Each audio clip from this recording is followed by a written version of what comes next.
Hi, I'm Adriana with Foam Blast, and this is going to be a quick video about maybe Worker's best blaster ever, the Swift. But there are some asterisks there. We'll start off with the good. The prime is 6.5 inches of smoothness. I know this spring sounds a little crunchy, but I promise it does not feel that way. It's just glorious. The grip is super duper comfortable except for this trigger guard, but I hate all trigger guards. They're awful and I wish they didn't exist.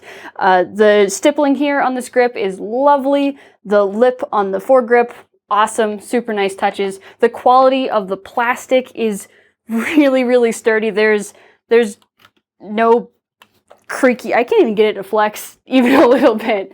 It's just super duper solid. The barrel and the spring swaps are super fast and so easy. They each only take one screw. And Worker even thought to put a silicone pad in the grub screw that holds the barrel in, which I would have never thought they'd put that amount of care and attention to detail into a blaster. The flared magwell makes inserting talons super duper easy, and the mags will gravity drop if you hold the release all the way in. The takedown system is pretty good for accessing the plunger and the O-ring or relubing, but it's not required at all for the spring or the barrel swaps, which is awesome. Ours came with hex screws, but Worker does say that thumb screws will come with the retail version of this blaster. There's Picatinny where you need it, up top, and that's it. There's an adjustable stock, just in case you're very tall. The stock length is obviously based on personal preference, but I think if you're much shorter than me, it might be a bit too long.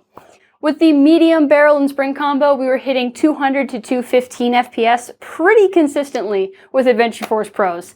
And the plunger is pretty well padded, so dry firing should be somewhat safe at the lower spring loads. And now the couple of problems. Out of the box performance with this blaster is really inconsistent. Even with the included darts, we saw up to a 40 FPS spread.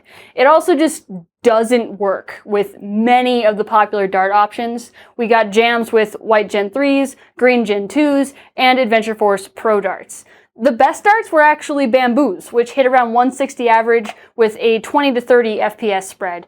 And this is, again, all with the lowest end barrel and spring combination that comes with the blaster.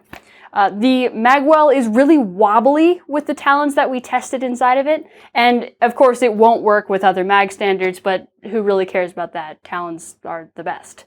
The O-rings on the plunger are the same diameter as the lips on the plunger and ram, so they do almost nothing to aid in keeping the blaster sealed. I guess they had to seriously gimp this thing to keep the performance low enough for the Chinese laws.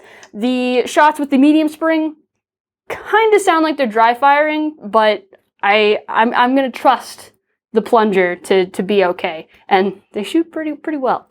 The foregrip does not have Picatinny hiding underneath it. We will need a third-party Picatinny mount if you wish to use a different grip. Michelle has one halfway designed already. So overall, I think this is the most well thought out blaster that Worker has released to date. In its stock form, it may not be usable for many people because of the dart consistency issues, but it's incredibly easy to mod.